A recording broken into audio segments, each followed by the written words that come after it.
Olá, bem-vindos a mais uma aula de arte. Hoje vamos falar um pouquinho mais sobre o Renascimento e sobre um dos principais artistas do Renascimento, que é ele, Leonardo da Vinci. Leonardo da Vinci, nascido em 1452, viveu até 1519, foi um dos principais artistas desse período. Leonardo da Vinci, como nós falamos na nossa aula sobre o Renascimento, ele era um polímata, poli, muitos, mata, o matos, o conhecimento. Portanto, ele tinha diversos conhecimentos a respeito de inúmeras áreas. Então, ele era alguém de inúmeras habilidades. Vamos sobre algumas informações de Leonardo da Vinci. Ele foi um dos mais importantes artistas do período do Renascimento, como eu já o disse. Nasceu na Itália e viveu a sua juventude em Florença. Foi um dos primeiros italianos a usar a técnica de óleo sobre a tela. As suas pinturas geralmente retratavam rostos e temas religiosos. Como eu disse, esses artistas desse período, o Renascimento, o Impressionismo, as vanguardas, são artes de experimentação. Portanto, são artistas que têm uma contribuição ou que contribuíram para a liberdade artística que se tem até hoje. É por isso que esses artistas são cobrados na nossa prova de linguagens ali dentro do componente arte. Vamos lá? As pinturas Mona Lisa, retrato da jovem esposa de Francesco di Giocondo e A Última Ceia, foram as obras artísticas mais famosas. Mais à frente vamos ver essas obras. Para além de ter sido um grande pintor, também se destacou noutras áreas do conhecimento, na anatomia humana, na engenharia, na matemática, etc. Temos a obra Mona Lisa e a obra A Última Ceia. Imagino que vocês já viram nos livros de história, nos livros de arte, nos livros de literatura, essas duas importantes obras de Leonardo da Vinci. Leonardo da Vinci foi um grande observador da natureza e estudou-a para adquirir conhecimentos. Em 1498, construiu uma máquina voadora. Vejam o período, o ano, para termos ideia, como nós dissemos, muitos artistas eles são vanguardistas, são pessoas além do seu tempo, que têm uma percepção da realidade ou do tempo diferente da sua época. Então, eles constroem coisas, falam sobre coisas, escrevem, produzem coisas que anos depois serão compreendidos, farão sentido somente décadas ou anos após eles já até terem falecido. O Homem Vitruviano, que também imagino que você conhece, é um desenho de tinta em papel dentro de um círculo e de um quadrado. É frequentemente considerado símbolo da simetria básica do corpo humano e, por extensão, do universo como um todo. Você deve já ter visto ou sido associado o homem vitruviano àquilo que estamos falando nas nossas últimas aulas, que é o antropocentrismo. Antropo, o homem, centrismo, o centro. O homem como centro, característica também do Renascimento. Leonardo da Vinci desenhou imagens de embriões, impossível de se ver no Renascimento, mas completamente atuais. Como disse, para você ter uma noção como Leonardo da Vinci tinha uma percepção além do seu tempo. Leonardo da Vinci foi o primeiro a idealizar uma máquina calculadora. As somas seriam transportadas automaticamente através de um conjunto de rodas dentadas, numeradas de 0 a 9, e a máquina seria capaz de fazer somas e subtrações. Algumas curiosidades. Era um homem sociável e com um grande círculo de amigos, tanto em Florença como na cidade de Milão. Viveu no período de Miguel Ângelo e ambos não simpatizavam um com o outro. Leonardo da Vinci não assinava as suas obras, o que muitas vezes gerava confusão a quem o tentava estudar. Tinha o hábito de escrever ao contrário, revertendo a sua caligrafia para que só fosse legível quando a página fosse vista de um aparelho. Também era músico e, por vezes, tocava flauta nos palácios dos nobres. Era um defensor dos animais e costumava comprar animais enjaulados no mercado para depois os libertar. Percebam que, com todas essas características, só enfatizam o quanto ele era vanguardista, ou, uma palavra que eu gosto de utilizar, era alguém disruptivo, né? Era alguém que fugia a um padrão, alguém que não era alienado à sociedade, podemos assim dizer. Vamos a uma questão? Então, duas questões sobre Leonardo da Vinci, cobrada nos últimos Enems. Tem uma questão do Enem 2020, questão 84, prova azul, prova do primeiro dia. Dica sempre do professor, dá uma lida no enunciado, grifa as palavras-chave, depois você lê o texto. Olha só o enunciado. Esse movimento cultural, inserido no processo de transição da modernidade europeia, caracterizou-se pela. Então, vamos ver qual é esse movimento que a questão está falando. Olha só o texto. Sempre que se evoca o tema do Renascimento, a imagem que imediatamente nos vem à mente é a dos grandes artistas plásticos e de suas obras mais famosas, amplamente reproduzidas e difundidas até os nossos dias, como a Mona Lisa e a Última Ceia, de Leonardo da Vinci.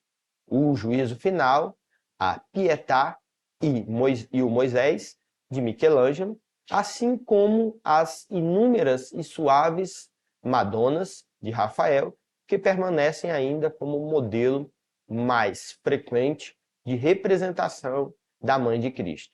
Como veremos, de fato, as artes plásticas acabaram se convertendo num centro de convergência de todas as principais tendências da cultura renascentista. Convergência é uma palavrinha interessante para você anotar e aprender, adicionar ao seu vocabulário. Convergir, mudar a direção, direcionar-se para determinada coisa.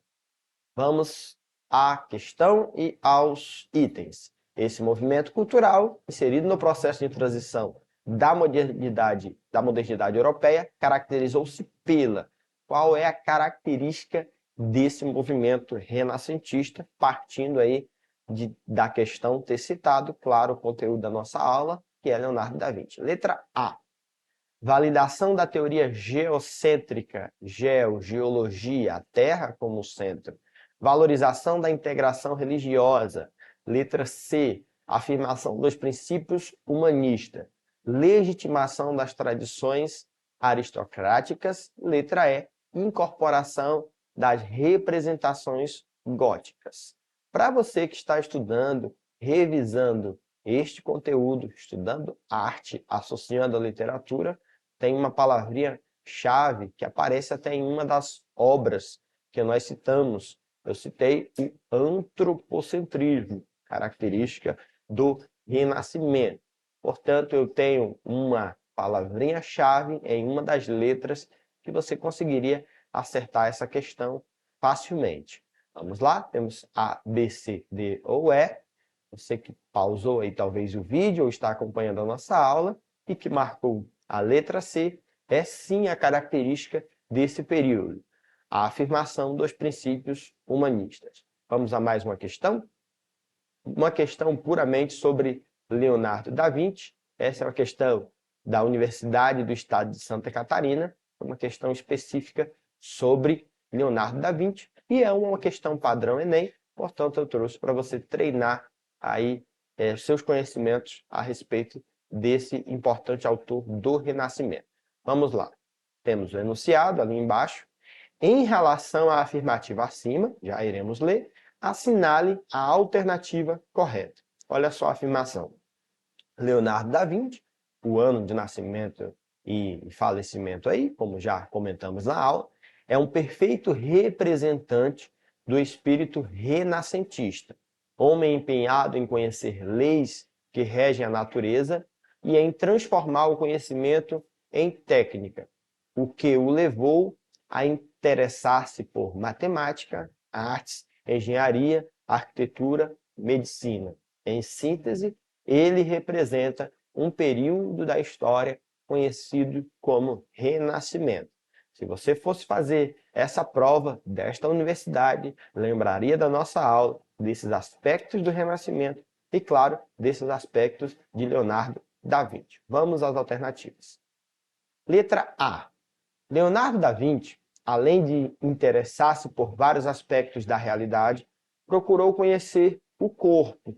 O corpo, será que você associa alguma das obras que já citamos na nossa aula? Observando aulas de anatomia e dissecação de cadáveres, para dar mais realismo na representação de sua arte. Letra B. Os renascentistas buscaram inspiração nos filósofos da Idade Média, incitados pela produção escrita do clero. Lembrem-se de palavrinhas-chave como ruptura, como quebra de um padrão. Portanto, essa busca de inspiração, você talvez não tenha ela aí como algo tão correto assim. Letra C. O professor dando alguns spoilers das questões aí para vocês, né? Letra C. Experiência não foi uma das características do Renascimento. Na verdade, praticamente todas esses períodos vanguardistas, eles utilizavam sim da experiência. E já posso lhe dizer, para você que não assistiu, não acompanha a nossa aula sobre o Renascimento, essa é uma das principais características do Renascimento, a experiência, a experimentação.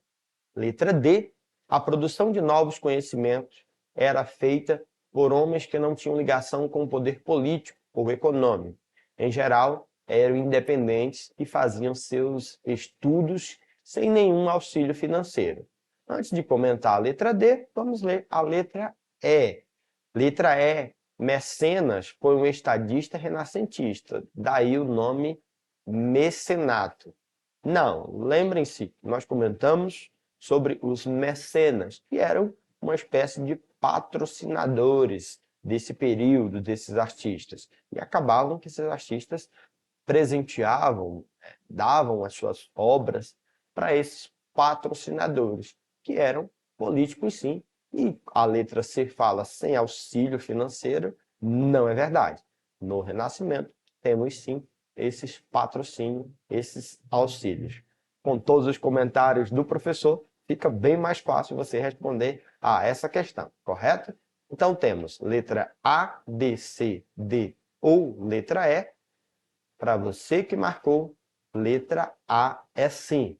Leonardo da Vinci, além de interessar-se por vários aspectos da realidade, procurou conhecer o corpo humano, observar aulas de anatomia e dissecadão de cadáveres para dar mais realismo na representação de sua arte. Você lembraria ali da obra Homem Vitruviano, você com certeza conseguiria marcar essa aí, a alternativa correta, qual que seria o gabarito, tá bom? No mais, estude sempre sobre os autores, grifem as palavras-chave, identifique qual é a principal característica de cada período e, por associação, você consegue sim encontrar aquela alternativa que é o gabarito. Como eu disse, existem outros autores desse período, eu até brinquei na nossa aula, que, por exemplo, você tem Tartaruga Ninja, o nome das tartarugas são o nome de artistas do Renascimento. Michelangelo, Leonardo, Rafael, e aí é para você estudar no seu dia a dia, nessa sua preparação para o Enem, tá bom? Até a nossa próxima aula.